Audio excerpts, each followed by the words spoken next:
কিন্তু আমি এখন ঝুলছি একটা গুহার 100 ফুট নিচে, যেটা মাটির নিচে 5 কিলোমিটার জুড়ে বিস্তৃত আছে। আর আমরা এটা পছন্দ করি বা না করি, যখনই আমি আর আমার বন্ধুরা মাটি টাচ করলাম, আমরা অফিসিয়ালি এখানে আগামী 7টা দিন কাটাতে চলেছি।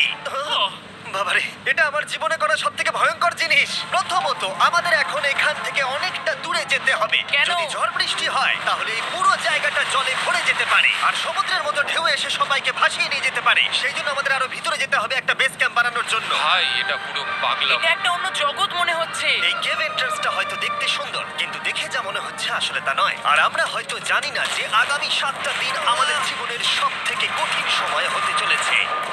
সব থেকে বাজে ডিসিশন।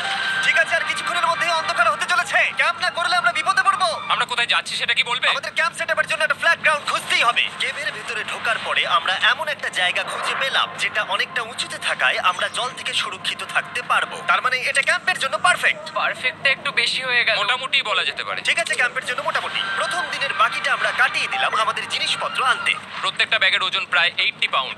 আর যেমনটা তোমরা ফুটেজে দেখছো, আমরা এটা করতে 4 ঘন্টা লাগিয়ে দিলাম। এখান থেকে যাওয়া খুব কঠিন।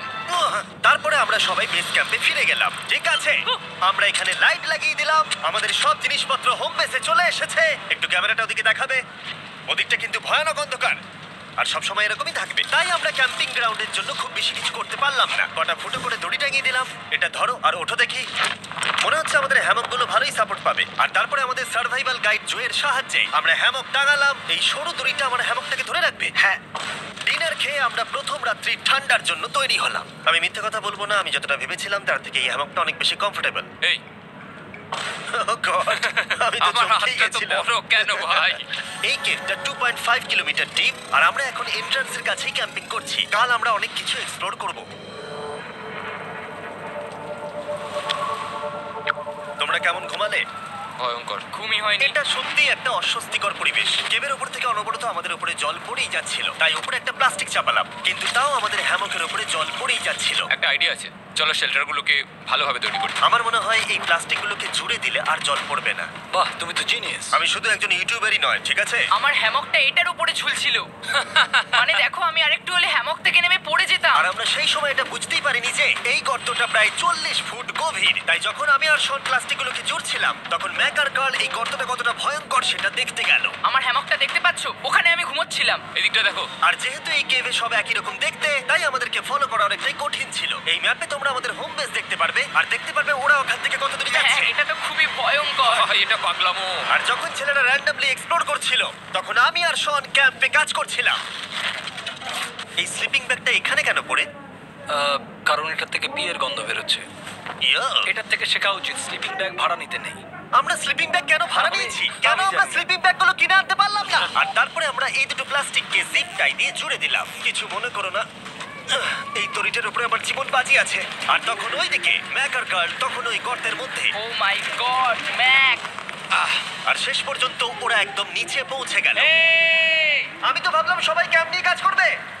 আমরা শুধু দেখাচ্ছিলাম জায়গাটা কতটা ভয়ঙ্কর। না বললেই হবে, তোমাদের স্কিল নেই। আচ্ছা, ঠিক আছে। আর যদিও ওদের এবার ফিরে আসা উচিত ছিল, কিন্তু কাল আর ম্যাক এটা কতটা গভীর সেটা দেখানোর চেষ্টা করলো। ভাই এটা দেখতে দারুণ লাগছে। তুমি কি নদীটাকে পার করতে পারবে? কিন্তু ওরা এটা জানে না যে এই রিভারটা এই কেভের গোটাটাই জুড়ে আছে। তার মানে এর মধ্যেও আমাদের কিছুটা সময় কাটাতে হতেই পারে। ওই তো ওরা এসে গেছে। এসো। তোমরা রান্না করে রেখেছো তো? হ্যাঁ, রান্না করেছি। ঠিক বলেছে। একটা নতুন বাড়ি, ঠিক বলেছি তো? একদম। এখন আমাদের একটা ছাদ আছে। আর এটা তো দারুণ। জিমি রান্না বেশ ভালোই আর করেছে। আমরা আমাদের ফায়ার পিটটাকে এই সুন্দর জায়গাটাতে নিয়ে এসেছি। জায়গাটা কেমন? বেশ গরম।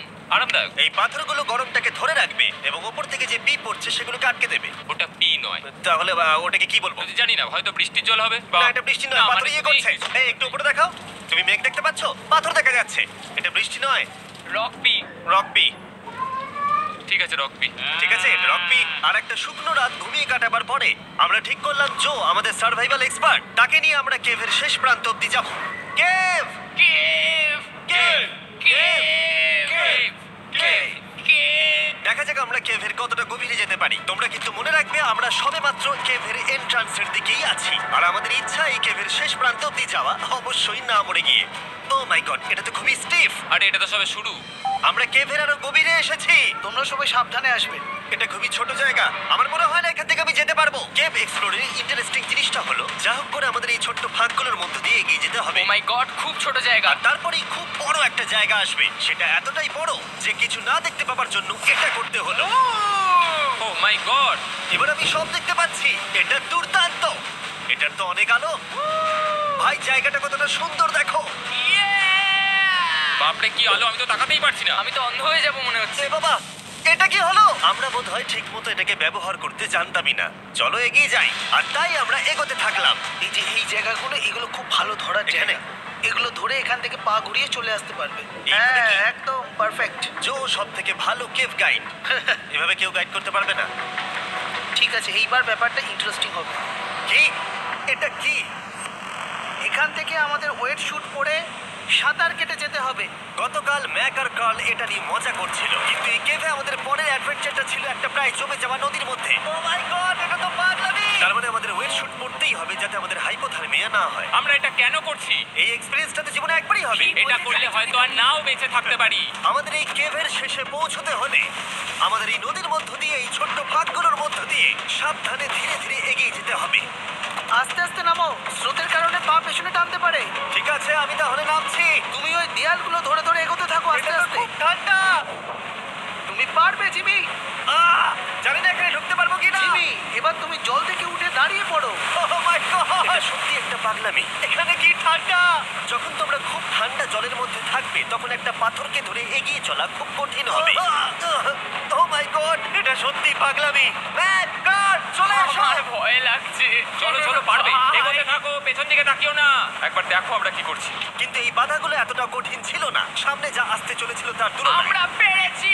কেভ কেভ কেভ এই, একটা কথা শোনো, আমরা 10% আসিনি। তার মানে এখনো আমরা শুধুমাত্র সার্ফেসেই রয়েছি, আর শেষ প্রান্তে পৌঁছতে হলে আমাদেরকে আরো 2 কিলোমিটার যেতে হবে। যেরকম তোমরা দেখতে পাচ্ছ এখানে 24/7 বৃষ্টি হয়, তাই আমি একটা আড্ডা মারার জায়গা তৈরি করেছি যেখানে আমরা কেউ ভিজবো না। আমি ভাবছি আমি যদি এটা না বানাতাম তাহলে কি হতো। আমি নিশ্চিত যে ওদের একটা ভেজা পাথরের উপর শুতে হতো।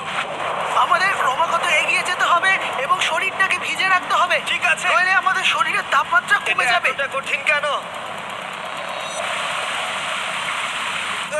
সব থেকে বাজে ব্যাপার হলো আমরা যতটাই দিকে এগোবো ততটাই আমাদের পিছন দিকে ক্যাম্পে ফিরতে হবে। আমাদের পরের বাধাটা হয়তো জলের মধ্যে নয়, কিন্তু তার মানে এটা নয় যে সেটা সহজ হবে। আরে এটা কি মাকড়সার জাল? কিন্তু আমি মাকড়সা দেখতে পাচ্ছি না। তার মানে ওটা আমাদের উপরে আছে। আরে তোমার গায়ে, তোমার গায়ে। আমার বন্ধুরা বলতে বাজে।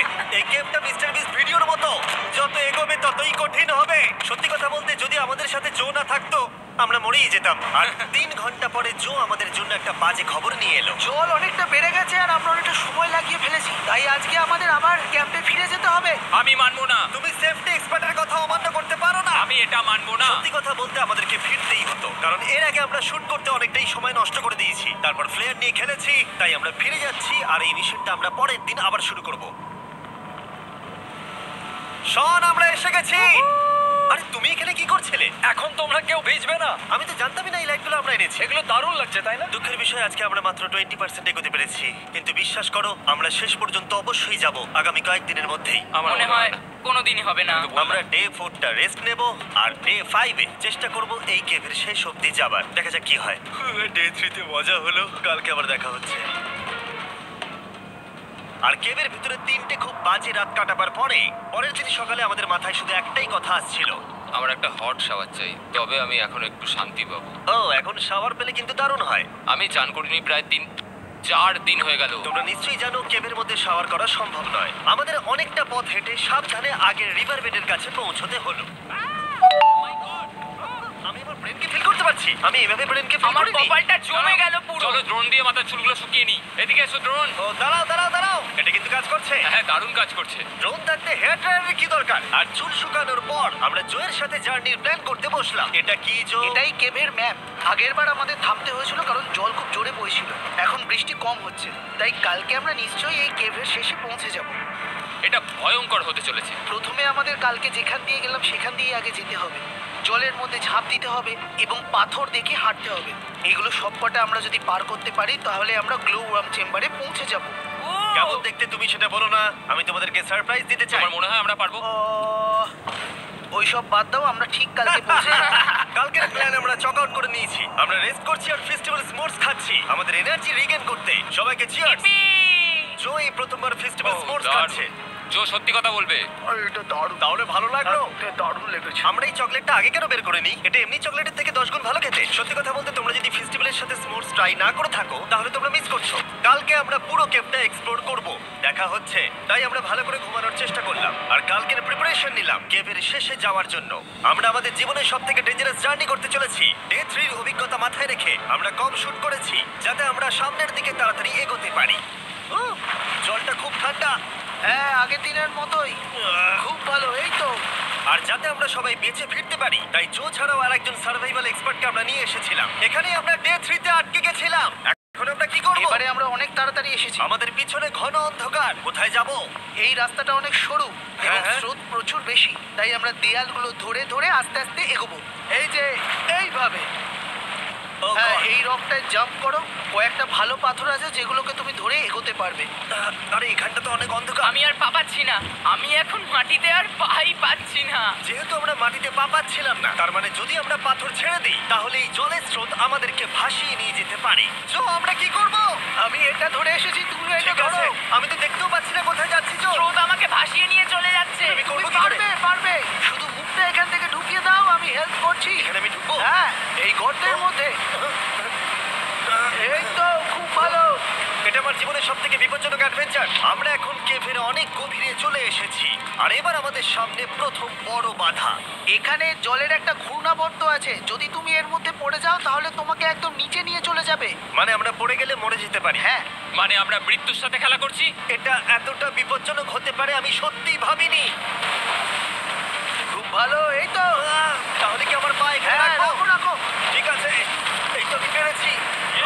এটা আমার ভাবনার থেকেও বেশি কঠিন ছিল। এই নদীটা কতটা শক্তিশালী এই গোটা কেভটাকে তৈরি করেছে। কিন্তু মজার ব্যাপার হলো আমরা পাথরের মতো শক্তিশালী নই। আমি শুধুমাত্র মানুষের মতোই শক্তিশালী। সৌভাগ্যবশত কাল এই অ্যাডভেঞ্চারে লিড করেনি, তার বদলে আমরা একজন অ্যাভেঞ্জার জোকে পেয়েছি। ও কতটা এক্সপার্ট তার প্রমাণ হিসেবে বলতে পারি। সে লিটারালি কতটা ওপর থেকে আমাদেরকে নদীতে ঝাঁপ দিয়ে দেখালো। ও মাই গড, এটা পাগলামি। কে বললো এটা পাগলামি? এটা তো আমার কাছে খুবই সহজ। আমি এটা করব। তুমি কোনোভাবেই এটা করতে পারবে না। আরে কি বলছো নাকি তুমি? আমি এক্ষুনি করতে চাই। চলো যাচ্ছি Joe. Godspeed back. Jimmy আমার সাথে যা যা করেছে তার কাছে এটা তো কিছুই নয়। 3, 2, 1।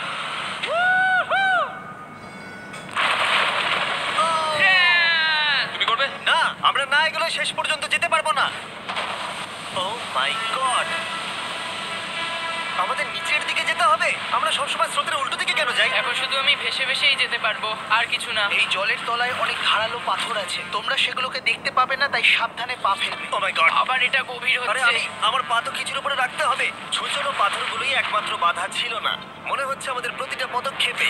ও ভাই, আমি কিচ্ছু দেখতে পাচ্ছি না। এটা খুব ভয়ঙ্কর। কেভটা আরো অন্ধকার হয়ে আসছিল এবং আরো সরু। আর তখন আমরা জানতাম না যে আমরা ফিনিশ লাইন অব্দি পৌঁছতে পারবো কিনা। আমি ক্লান্ত হয়ে পড়েছি। এই কেভে আরো কঠিন বাধা আসার আগে তোমাদেরকে আমি কিছু দেখাতে চাইবো। জো, তোমার ব্যাগটা দাও। Thank you. তুমি জানো এর মধ্যে কি আছে? না, জানি না কি আছে। Brand new mister beast lab swamp. সত্যি কথা বলছি, গত 5 ঘন্টা ধরে যেহেতু আমি অনেক পরিশ্রম করেছি, তাই কোনো মতেই এখন এটা আমি বলার মতো অবস্থায় নেই। তাই এটা শুট করার 1 মাস পরে আমি পুরো কেভ সেটটা তৈরি করলাম ফিউচার জিমি নেম ট্যাগ দিয়ে। তারপরে বললাম, হেই, আমি ফিউচার জিমি, আর আমি এখন তোমাদেরকে বলবো brand new toy line of mister beast lab swamp সম্পর্কে। এটা একটা কালেক্টেবল টয় লাইন, আর এখানে 119টা ইউনিক ডিজাইন ক্যারেক্টারও আছে যা তোমরা কালেক্ট করতে পারো। আর সবথেকে দারুণ ব্যাপারটা হলো, কোন ক্যারেক্টারটা তুমি পেয়েছো সেটা জানতে হলে এই টিউবে ওয়াটার দিয়ে নাড়াতে হবে আর তোমার সোয়ামস তোমার সামনে চলে আসবে। আর আমি এটা ডেমনস্ট্রেট করতে এই বিশাল বড় টিউবটাকে বানিয়েছি। এই টিউবটাকে জল দিয়ে ভরে দাও। তোমাদের এত জলের দরকার নেই, এটা অনেক বড় বলে এত লাগছে। ঠিক আছে, এটা এখন জলে ভর্তি হয়ে গেছে। এবার এটাকে একটু নাড়াতে হবে। এটা কি আর নাড়াতে হ্যাঁ হবে? হ্যাঁ, অনেক নাড়ানো হয়ে গেছে। এবার জল ঢালো এখানে। জো ঢালছে। আর জল ঢালার পরে তোমরা দেখতে পাবে তোমরা কোন সোয়ামটা পেয়েছো। এটা সবথেকে রেয়ার হাইপোক্রোম, যেটা মাত্র 1000টা বানানো হয়েছে। জো, এটা তোমার। এটা চাই। আর এটা তোমার। কাল কি নেবে? আমার কাছে দুটোই ছিল। আর আমরা শুধু সোয়ামেই থেমে নেই, আমরা এই অ্যাকশন ফিগার প্যান্থারগুলো বানিয়েছি যেগুলো এই ব্রিফকেসে আছে, আর এই সোয়ার্মের মতো এই মিউটেটর। যখন তোমরা কিনবে দেখতে পাবে এর ভেতরে কি আছে। কোথায় কিনবো? ভালো হয়েছে জিজ্ঞাসা করলে। মিস্টার বিস্ট ল্যাব টয়েস এখন তোমরা পৃথিবীর সব জায়গায় পেয়ে যাবে। এগুলো সব বেরিয়ে গেছে, তোমরা গিয়ে কিনে নাও। আর কেবের মধ্যে অনেক সমস্যা পেরোনোর পরে আমরা ফাইনালি পৌঁছে গেলাম গ্লো ওয়ার্ম চেম্বারে। ভাই এবার খুব ভালো লাগছে। ঠিক আছে টিম, তোমাদের গ্লো ওয়ার্ম চেম্বারে স্বাগত। এ তো দারুণ। এটা দারুণ লাগছে। ভাই এটা পৃথিবী মনে হচ্ছে না এখানে একদমই। যে আলো তোমরা দেখতে পাচ্ছ সেগুলো আসলে ছোট্ট ছোট্ট বায়োলুমিনেসেন্ট গ্লো ওয়ার্ম তৈরি করেছে। মিল্কি ওয়ে গ্যালাক্সির মতো লাগছে। ওয়াও! আর এই মুহূর্তটা, এই ভিউ, সত্যি বলতে এই ট্রেকের সমস্ত ক্লান্তি যেন দূর করে দিল। এখানে অবধি পৌঁছানো যেন সত্যি একটা অ্যাচিভমেন্ট ছিল। কিন্তু এখন আমাদের যাত্রা শেষ হয়নি, কারণ আমাদের এখান থেকে এখন বেস ক্যাম্পে ফিরতে হবে।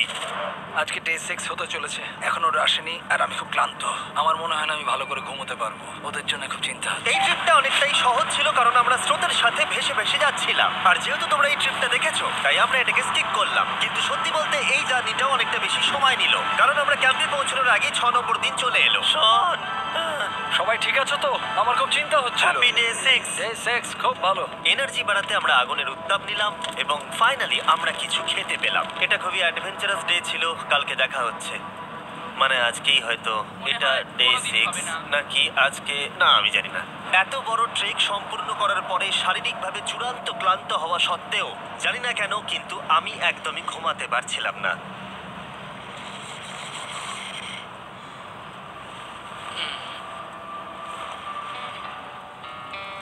আমি 7 দিন সলিটারি কনফাইনমেন্টে কাটিয়েছি, কবরে কাটিয়েছি, 7 দিন রাফটে থেকেছি। কিন্তু সত্যি কথা বলতে এটা সবার থেকে বেশি কঠিন ছিল, কারণ সব সময় ভিজে, ঠান্ডা, প্রত্যেক মুহূর্তে এই পাথরগুলো শরীরে ব্যথা দিচ্ছে। বেশিরভাগ সময়টাই এই কেপটা দুঃস্বপ্নের মতো ছিল। কিন্তু তোমার আর আমার মধ্যে জিমি! ইয়ো! গার্ড, আমাকে দেখতে পাচ্ছো? এটা পৃথিবীর সবথেকে উজ্জ্বল টর্চ। মজার মুহূর্ত অনেক ছিল। মাটির নিচে 300 ফুট গভীরে অভিযান চালানো থেকে আমাদের সবাই মিলে হ্যামক নিয়ে হাসাহাসি করা সবকিছুই অভিযানের অংশ ছিল। যেহেতু আমাদের সঙ্গ দারুণ, চলো তিমির মতো আওয়াজ করো। তাই এই ভিজে ঠান্ডা পাথুরে অদ্ভুত কেভের ট্রিপটা বদলে গেল আমাদের জীবনের সব থেকে সুন্দর মুহূর্তে।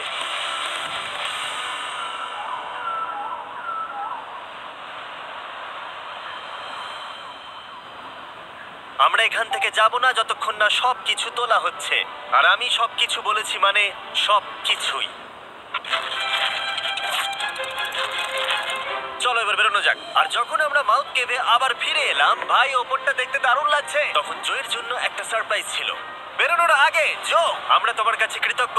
তাই এই নাও $50,000 নিউজিল্যান্ড ডলার, 10,000 করে প্রত্যেক জনের প্রাণ বাঁচানোর জন্য। Oh my God, thank you so much Jimmy. Thank you Joe. Love you, Joel! এবার আমাদের সব কাজ হয়ে গেছে, চলো বেরোনো যাক। 7টা দিন পরে আমরা ফাইনালি এখান থেকে বেরোচ্ছি।